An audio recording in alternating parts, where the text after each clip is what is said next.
The news that Bailey Smith taking indefinite leave from the game wasn't a welcome headline in recent days, Adam Cooney, for such a super talent. They reckon just out of control fame off the field, and Yes. pretty crazy scenes over there in Perth for the finals and the hub and the like. Hasn't returned to training at the Whitten Oval with his Bulldogs teammates, and is taking an indefinite absence from the club. Not nice to read. No, not nice to read. He's got more Instagram followers than Dustin Martin. So he's the number one man. And Buddy Franklin. He is the number one man on social media in the AFL. And I don't know the situation. Was it mental health reasons? Well, he's been really open. Yeah. Pretty public with that. And Yeah, been he's on been a few on podcasts poddies and and with- discussed that Yep. at length. So, taking a bit of time away. I don't know the situation behind it. So hopefully he gets back sooner rather than later. I did follow him for a brief period on Instagram, and I lasted maybe a week. Why is that? I just couldn't handle the abs. It was honestly too much for me. Did it made you feel inferior? It made me feel like a dead set piece of dog turd. Yeah, he looks like. Because Yeah, okay. he's a gorgeous interesting. man. He is. And, post football hasn't been great for my physique. He has said, though, don't judge a book by its cover, and he's been really open about the mental demons, if you like, that he has. And he gave an interview to the AFL website even before the start of this season, and he, as you say, has done some podcasts since. We'll flesh this out a little bit further. By the way, the lines are open, 1300 736 736. Our best contributor between now and 9 o'clock doesn't go away empty-handed. We've got a ham to give away, $50 FBOSS gift card as well, and a T-shirt and cap valued at $50, all thanks to Falls Creek in Australia's premier riding destination, Ride High Country. So feel free to give us a buzz over the course of the next 90 minutes.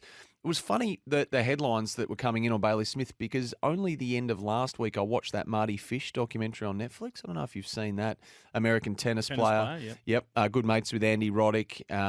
And he's documented his journey in this documentary, all about his anxiety. He was diagnosed with severe performance anxiety, panic attacks, stepped away famously from a big game against Roger Federer at the US Open, his home slam, when he was the highest ranked American tennis player on the planet. I think he was the 7th seed at the time.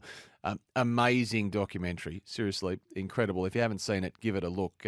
Incredible insight into what a professional athlete and how alone they can feel, which is the great sort of juxtaposition, isn't it? You think adulation, fame. Yeah. He said, I'd never felt so alone. Yeah, but with that comes the pressure of doing it. And even if in a team environment, you can feel alone. So I honestly wouldn't know a professional athlete that doesn't have anxiety, because that comes part and parcel with the job because of the high pressure, high stress environment. And people might say, well, when you play an AFL footy, it's a great living. You're getting paid a lot of money, you keep fit, popular, all those sorts of things. But the flip side of that is the pressure and stress involved with it. So I would say that there would be at least 95% of players and elite sports people that have, unless you golf or maybe some of those darts, probably not as stressful. But doesn't it go to show? It's just part of the environment that you have to deal with. Doesn't it almost strengthen your adulation for the best who have ever done it? We always think, physically they're gifted, and they are, but the mental fortitude to do it consistently and repetitively under incredible pressure, you just can't believe how strong some of these men and women are that do it, time in, time again. Serena Williams, Roger Federer, LeBron James, who's been doing it for 17 years, Michael Jordan from the Chicago Bulls, like the whole world. But now with social media, the social media age and everything that comes with it now, it's just incredible microscope on these people. So anyway, we wish Bailey Smith all the best. The Dogs are confident that he'll return after the New Year period. Yep.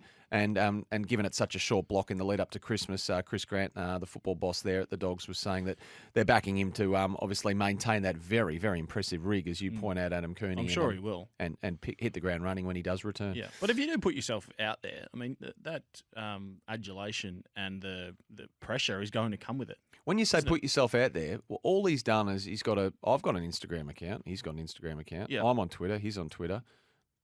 Am I putting myself out there? I suppose I am. But it's not exactly on his own, is he? It's exactly what you're doing. Billions of people around the world do I it. didn't say he was on his own. Should he shut all that down? Nah, not if he doesn't want to. If that's part of him and what he wants to, that side of life that he wants to show, then can do whatever he wants. But he's got to understand that when you are the number one follow player in the AFL, then those other things attached to it become part of your life.